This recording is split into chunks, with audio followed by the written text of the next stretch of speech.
hadir di pagi hari ini dengan tema berharap pada bantuan subsidi upah. Nah, ini pemirsa, kabar menggembirakan bagi pendidik ataupun guru baik yang ada di sekolah negeri maupun sekolah swasta. Ini pemirsa akan ada bantuan subsidi upah. Dan ini pemirsa, nanti bagaimana pendapat dari Forum Honorer Pendidik dan Tenaga Kependidikan FHPTK Kota Cirebon berkaitan dengan adanya BSU tersebut pemirsa. Untuk mengurai apa yang tadi saya sampaikan bersama saya di pagi hari ini, saya hadirkan dan saya kenalkan di sebelah saya, ini ada Koordinator Wilayah SMP Negeri, ada Mas Revi Triano SPD. Selamat pagi Mas Revi. Assalamualaikum. Apa kabarnya Mas Revi? Alhamdulillah. Oke, terima kasih nih sudah menyempatkan hadir di Selamat Pagi Cirebon. Di sebelah Mas Revi, pemirsa, ada Ketua FHPTK Kota Cirebon, ada Kusmana Esos MSI, biasa dipanggil dengan Mas Nana. Selamat pagi Mas Nana. Assalamualaikum. Waalaikumsalam. Apa kabarnya Mas Nana? Alhamdulillah sehat, Kang. Oke, terima kasih juga sudah hadir di Selamat Pagi Cirebon. Saya ke Mas Revi nih langsung ya Mas Revi, berkaitan dengan berita di koran Rakyat Cirebon edisi kemarin ya, tentang adanya bantuan subsidi upah terutama untuk guru, baik guru yang pendidik maupun non tenaga kependidikan maupun non tenaga kependidikan, terutama untuk guru yang non PNS ya. Pendapat Anda sebagai koordinator wilayah SMP negeri, silakan. Luar biasa, ini juga bentuk perhatian dari pemerintah. Ini kami ucapkan, mewakili teman-teman ya, kami ucapkan terima kasih juga. Dari hasil webinar kemarin tanggal 17 November itu memang yang dihadiri oleh beberapa menteri, salah satunya Ibu Sri Mulyani, Menteri Keuangan, dan, Menteri Keuangan, juga ada Pak Nadiem Makarim selaku Menteri Pendidikan, ada juga Pak Erick Thohir. Di sini menghasilkan sebuah kesepakatan yang sangat menguntungkan bagi kawan-kawan honorer gitu ya. Jadi kami sangat menyambut baik. Diputuskanlah dana sebesar 3,6 triliun untuk tenaga honorer sebanyak 2,8 juta. Ya. Jadi ini cukup menggembirakan bagi Anda nih, sangat Mas Revi, dan juga mungkin kolega-kolega Anda yang lain ya. Kalau Mas Nana sendiri berkaitan dengan adanya bantuan subsidi upah nih sebesar 1,8 juta ini ya. Ya, pendapat Anda sebagai Ketua Forum Honorer Pendidik dan Tenaga Kependidikan, silakan. Baik. Yang pertama, ini berita yang sangat menggembirakan dan ditunggu-tunggu, Mas. Oh, ditunggu-tunggu. Ya, ditunggu-tunggu dalam artian begini, ketika masa pandemi, berbicara masa pandemi itu sendiri kan, pemerintah menggulirkan anggaran-anggaran untuk masyarakat, baik untuk bantuan sosial, kesehatan dan sebagainya. Lalu yang terakhir ada prakerja, ada juga BPJS Ketenagakerjaan. Ini kami dibuat semacam kecemasan. Kenapa cemas? Perhatian dari pemerintah terhadap kami, khususnya ketika masa pandemi seperti ini. Berbicaranya adalah, kami kapan Pak? Seperti itu. Dan pada akhirnya ketika tanggal 17 November, ya kan, adanya sosialisasi melalui webinar dan siaran langsung dari YouTube, kami mendapatkan informasi itu. Jadi bantuan subsidi upah untuk 2,8 juta orang. Kayak itu. Ini sangat guru, pendidik dan tenaga kependidikan. Pendidik dan tenaga kependidikan, baik itu di Kementerian Agama maupun di Kementerian Pendidikan. Itu dapat semua, Pak. Dan alhamdulillahnya untuk berkeadilan, kata Pak Menteri itu sendiri, Pak Nadiem berbicaranya adalah Mas Menteri. Ya, Mas Menteri. Berbicaranya untuk keadilan, berbicaranya sudah tidak lagi berbicara negeri, tapi untuk swasta pun akan didapatkan. Dan bahkan bukan guru saja, dosen pun dapat. Seperti itu. Jadi 2,8 juta itu sendiri, baik itu dosen, ya kan, guru, dan tenaga kependidikan. Seperti itu. Baik.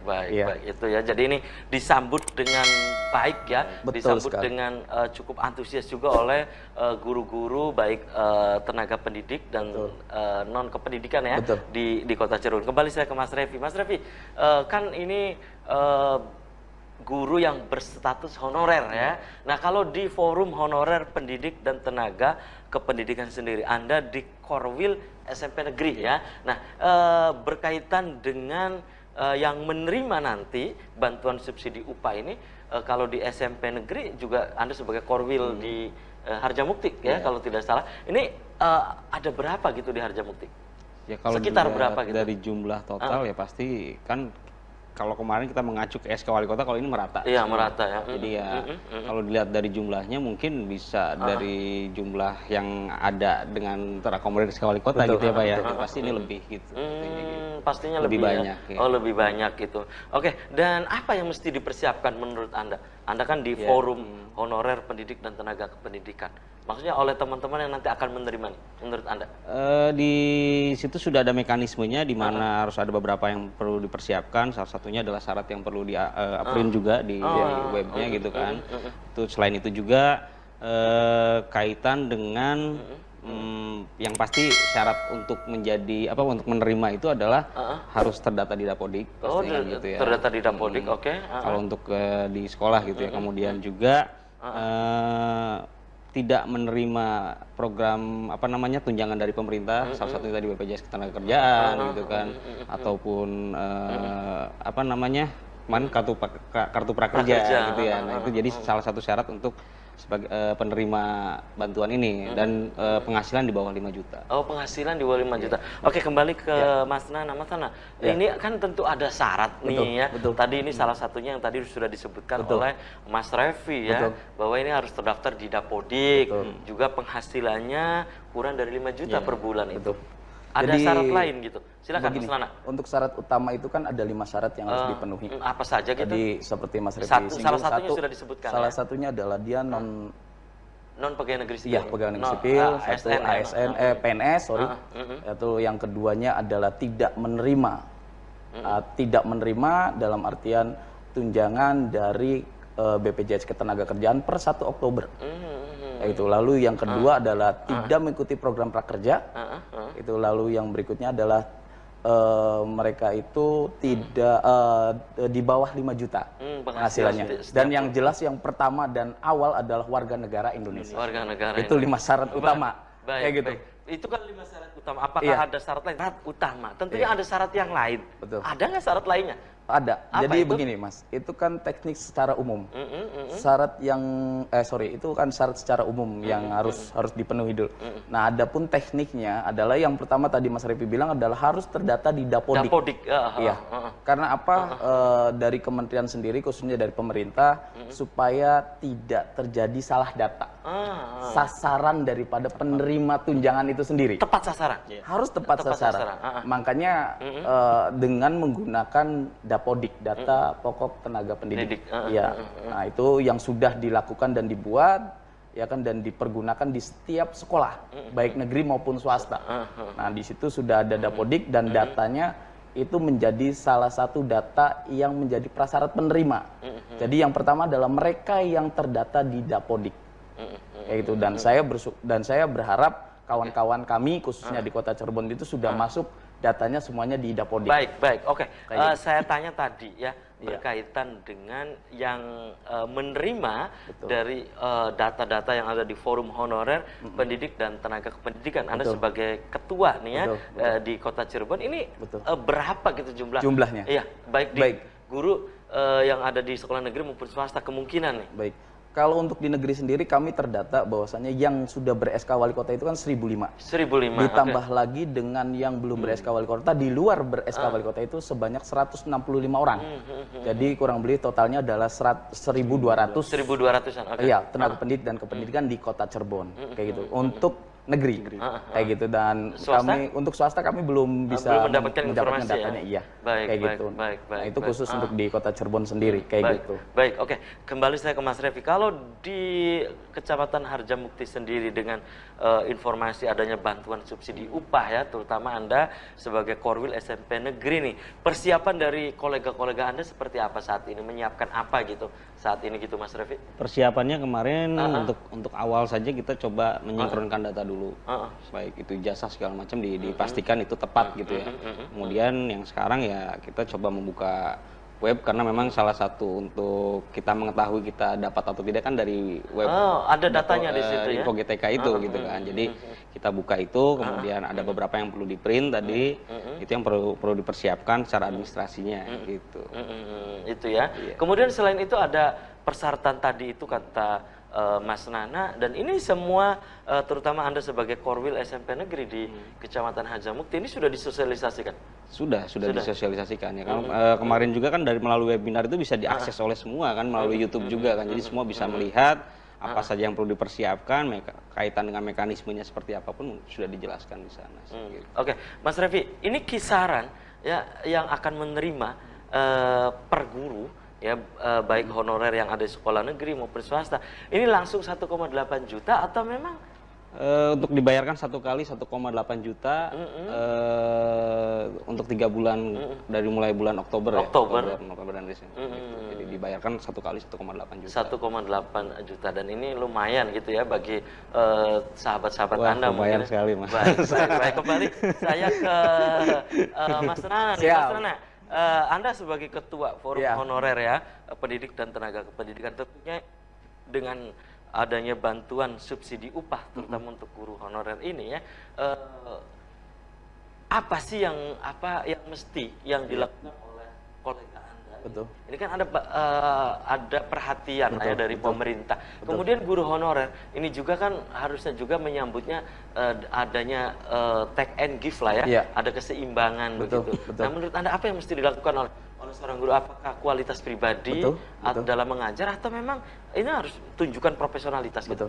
Jadi BSU itu adalah produk daripada pemerintah Jokowi, yaitu Indonesia Sehat. Yang kedua adalah Indonesia Bekerja.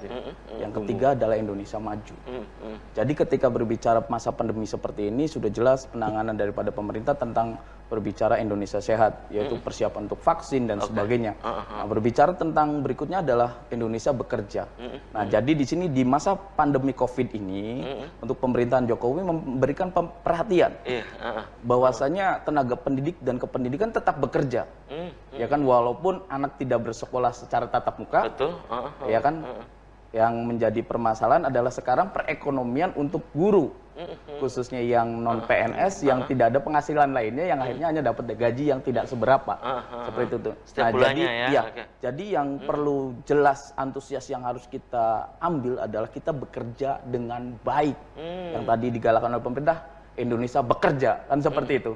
Nah, makanya kami di forum, khususnya kami dengan kawan-kawan di Korwil, kami menginformasikan. Yang pertama tadi saya jelaskan kembali bahwasanya yang harus segera dipersiapkan adalah coba cek di data Dapodik. Ada tidak nama gitu? Dan itu sudah disosialisasikan? Sudah, Anda langsung dikirim ke anggota gitu? Iya, kami kirim ke tiap Korwil, nanti Korwil yang akan mengirimkan di tiap-tiap Korwilnya. Kayak gitu. Nah, itu yang pertama yang jelas supaya, ini kan begini Mas, sebelum tanggal 17 itu sendiri isu sudah santer. 17 November ini ya? Sebelum ada sosialisasi di webinar, itu sudah isu sangat santer. Isunya itu sendiri adalah simpang siur karena apa? Tidak kredibel, tidak bisa dipertanggungjawabkan. Betul sekali, sumbernya dan lain sebagainya. Makanya kami untuk menenangkan adalah sebelum tanggal 17 ada informasi, kami menenangkannya adalah untuk kawan-kawan persiapkan datanya itu yang sesuai seperti Umar Revi bilang. Baik. Iya, nama kita harus benar, ya kan, ijazah kita harus benar. Nah, itu dilakukan di apa? Di Dapodik, Mas. Seperti itu. Kita isi dengan baik. Dan itu bisa diakses, itu diakses oleh sekolah masing-masing. Kayak gitu. Jadi tiap guru itu bisa melihat kayak gitu loh. Baik, bener nggak sih? Betul. Misalnya nomor Dapodiknya, nama dan sebagainya. Iya, seperti itu. Oke, tahan dulu ya. Ya, terima kasih Anda masih di Selamat Pagi Cirebon pemirsa, dan di segmen terakhir ini saya masih bersama Ketua Forum Honorer Pendidik dan Tenaga Kependidikan Kota Cirebon, dan juga ada Korwil SMP Negeri ya, Korwil di Kecamatan Harjamukti. Mas Nana, tadi terputus sudah iklan. Sebelum saya ke Mas Revi lagi ya, berkaitan dengan Anda nih, yang Anda sosialisasikan ke anggota maupun ke Korwil, berkaitan dengan Anda tadi bilang ini harus dicek dulu nama gitu kan ya, ada tidak di Dapodik. Kemudian kalau ada kesalahan nama ini bisa diperbaiki sekarang gitu maksudnya? Bisa. Jadi begini Mas, untuk proses pencairan itu dimulai bulan November. Bulan November ini? Tahun ini 2020 sampai dengan 31 Juni 2021. Jadi kawan-kawan tidak perlu takut, panik dan sebagainya. Iya, saya dapat enggak dan sebagainya. Karena terus terang aja di info GTK-nya sendiri, karena sudah Indonesia yang mengaksesnya Mas. itu kadang-kadang tidak bisa masuk. Ya, karena saking banyaknya mengakses Betul ya. sekali. Nah, jadi yang jelas tidak perlu panik karena waktunya sangat lama, 31 Juni 2021. 21. Yang jelas ketika ada kesalahan langsung diperbaiki di Dapodik. Itu yang pertama. Lalu yang kedua jangan lupa untuk mengaktifkan memverval aktivasi daripada tiap-tiap individunya. Ya masuk nanti di SP Data Dik. Itu bisa masuk ke situ. Nah setelah itu baru nanti dicek info GTK. Nah setelah dicek di info GTK nanti ada beberapa syarat yang harus di-print. Yang pertama adalah SPTJM. Ya SPTJM nanti di-print itu bisa langsung masuk ke webnya ke info GTK. Setelah di-print ditandatangani dengan materai 6.000. Nah lalu dengan SK subsidi bantuan upah. Nah, itu SBU nanti di print juga. Nah, setelah itu ada data diri yang harus difotokopi juga. Kayak KTP, lalu NPWP. Oh, NPWP. Itu langsung dibawa ke bank, nanti langsung bisa dibuatkan rekeningnya. Baik. Seperti itu, Mas. Itu iya. Prosesnya ya, alurnya seperti itu. Betul. Saya kembali ke Mas Revi. Mas Revi, tadi Mas Ana bilang bahwa ini harus ada keseimbangan take and give ya di saat pemerintah memperhatikan guru honorer dan guru honorer juga ini harus menjawabnya dengan kualitas ya. Betul. Terutama tunjukkan profesionalitasnya. Anda setuju gitu? Setuju sekali, karena kan kalau kita bicara komitmen sebelum ada bantuan seperti ini pun kita harus bisa meningkatkan kualitas, ya kan dengan diakomodirnya SK Wali Kota segala macam gitu, itu adalah bentuk komitmen berarti kan. Jadi kalau kita bicara komitmen ada atau tidak ada program dari pemerintah, kalau kita bicara komitmen bekerja kita harus berkomitmen pasti gitu. Tetap meningkatkan kualitas gitu. Khususnya di Kota Cirebon yang memajukan pendidikan Kota Cirebon. Oke. Dan ini kan boleh dibilang ada dari pemerintah di saat pandemi COVID-19 seperti saat ini. Anda tadi menyebutkan bahwa ini juga kita harus komitmen tingkatkan kualitas ya. Nah ini dengan cara apa misalnya kualitas dari seorang guru tunjukkan profesionalitasnya dengan cara apa misalnya? Pastinya etos kerja. Etos kerja. Iya, menunjukkan kinerja yang baik, membantu menunjang pendidikan khususnya di sekolah masing-masing. Jadi ya pasti kita setiap ada terkait dengan program seperti ini, kita pun menekankan kepada teman-teman untuk tetap meningkatkan kinerja di sekolah masing-masing gitu. Kualitasnya itu maksudnya ini harus dijawab dengan kualitas gitu kan? Kualitas. Ya, dengan etos kerja itu ya. Kemudian apakah juga seorang guru dari sisi profesionalitasnya di samping etos kerja apalagi nih Mas? Inovasi pasti. Inovasi. Misalnya ya di tengah pandemi ini seorang guru pastinya tidak bisa mengajar secara langsung ya, kembalikan kepada setiap guru untuk meningkatkan inovasi dan kreativitasnya pastinya kan gitu. Baik dengan cara mengajar dengan cara online atau seperti apa gitu, ataupun menggunakan aplikasi apa. Itu ya, tuntutannya seperti itu. Anda setuju gitu Mas Nana? Sangat setuju. Ada inovasi gitu? Betul sekali. Kalau selama ini ngajar secara konvensional, sekarang di saat pandemi COVID-19 mau tidak mau, mau tidak mau, kondisi yang tidak bisa dihindari, tidak bisa dihindari. Apalagi Kota Cirebon itu akses internet sangat mudah sekali. Ya kan tidak seperti daerah-daerah lain. Seperti Mafia Kuningan, Majalengka ya kan dengan istilahnya keadaan daripada strukturnya sudah berbeda. Iya, berbeda lah. Dengan Kota Cirebon sangat mudah dibantu dengan radar Cirebon TV kan seperti betul, itu. ada PJJ, lalu ada gitu PJJ, lalu berbicara tadi seperti Mas Revi bilang adalah kita harus berinovasi dengan pembelajaran secara digital. Membuat video pembelajaran, materi video pembelajaran. Kayak Mas Revi lah. Sangat mudah sekali Mas sebenarnya. Nah, di situ kan banyak sekali pelatihan-pelatihan. Yang jelas dengan cara berdisiplin. Disiplin itu pasti etos kerja akan maju. Tapi kalau disiplinnya sendiri rendah, pasti semuanya tidak akan baik. Baik inovasi, kualitas dan sebagainya. Yang disiplin itu sendiri adalah kunci utamanya. Datang tepat waktu, pulang juga tepat waktu saja itu sudah sangat baik sekali. Dan istilahnya piket pun istilahnya datang tepat waktu dan sebagainya. Karena kan tadi Mas, dengan pandemi seperti ini kan tadi orang tua datang membawa berkas untuk menyampaikan hasil daripada pekerjaan siswa. Kalau tidak ada siapa-siapa di kelas atau di sekolahan, kan kasihan sekali. Betul. Seperti itu. Dan ini yang harus dijawab oleh guru saat ini, oleh pendidik ya. Betul. Apalagi dengan adanya tadi bantuan jelas. Iya, 1,8 loh Mas, sangat besar sekali. Kalau menurut saya sangat besar sekali. Dan saya juga berharap tadi, saya berbicara berharap adalah guru pun ketika ada perhatian, awal perhatian yang sangat baik, kita harus memberikan sesuatu yang baik juga. Supaya nggak ada ilfil. Dalam artian, aduh Saya meluncurkan anggaran 3, Ya, sekian triliun, tapi hasilnya tidak ada untuk inovasi daripada guru dan sebagainya. Karena berbicara dari Jokowi Indonesia Pekerjaan. Dan ini saya kembali ke Mas Revi, ini bukan hanya saya pikir bantuan subsidi upah ya, bahwa guru atau pendidik ini harus menjawab dengan kualitas, etos kerja, disiplin. Nah, juga ada semacam ada bantuan subsidi upah ya kalau sekarang. Ada juga gitu kan sertifikasi gitu. Bukankah hal ini sudah ada gitu? Sertifikasi gitu. Mas Revi, ini juga kan harus dijawab juga oleh seorang pendidik itu dengan kualitas itu gitu Mas Revi. Betul. Iya, pastinya apapun bentuk program pemerintah yang berkaitan menguntungkan untuk kesejahteraan pekerja itu ya tetap di dalamnya pasti ada tanggung jawab. Gitu. Pasti di dalamnya ada tanggung jawab ya. Dijawab dengan tanggung jawab juga pastinya kan. Dijawab dengan tanggung jawab, terutama kualitas juga. Karena memang ini tuntutan dari seorang pendidik saat ini ya, bukan hanya ngajar kemudian selesai, tetapi ada inovasi-inovasi baru agar tidak membosankan. Maksudnya begitu, Mas Revi? Bisa tingkatkan kreativitas misalnya dengan cara tadi menggunakan aplikasi atau dengan membuat konten gitu kan, seperti itu bisa. Nah, jadi kan minimal pemerintah pun melihat bahwa oh iya, jadi kita pun menggelontorkan dana untuk kesejahteraan guru-guru pun tidak sia-sia. Baik. Dan sayang sekali Mas Nana, Mas Revi, usai sudah kebersamaan di Selamat Pagi Cirebon edisi pagi ini. Nanti kita bisa dilanjut, Mas Revi, Mas Nana, lain waktu dan kesempatan tentu dengan tema yang berbeda. Mas Nana, di closing statement, pesannya apa nih untuk kolega Anda sesama pendidik? Silakan. Baik, untuk kawan-kawan khususnya di Kota Cirebon honorer ya, baik tenaga pendidik maupun pendidikan, buktikan bahwasanya tanpa dengan ada perhatian kami pun baik, apalagi ditambah dengan adanya perhatian harus lebih baik lagi. Mungkin itu saja. Baik, silakan Mas Revi di closing statement. Kondusif teman-teman, apalagi tadi sudah dijelaskan bahwa waktu untuk pencairan dana pun lama, jadi saya rasa tidak perlu terburu-buru, tetap kondusif, menjaga kekompakan honorer, dan kembali lagi tingkatkan kualitas mengajar. Baik. Terima kasih nih Mas Nana. Sama-sama Mas Revi sudah menyempatkan hadir di Selamat Pagi Cirebon, dan pemirsa demikian Selamat Pagi Cirebon edisi pagi ini. Semoga bermanfaat. Terima kasih atas perhatian dan kebersamaan Anda. Akhirnya saya Afif Rifai dan kerabat kerja di pagi hari ini harus pamit undur diri. Sampai jumpa lagi besok. Wassalamualaikum warahmatullahi wabarakatuh.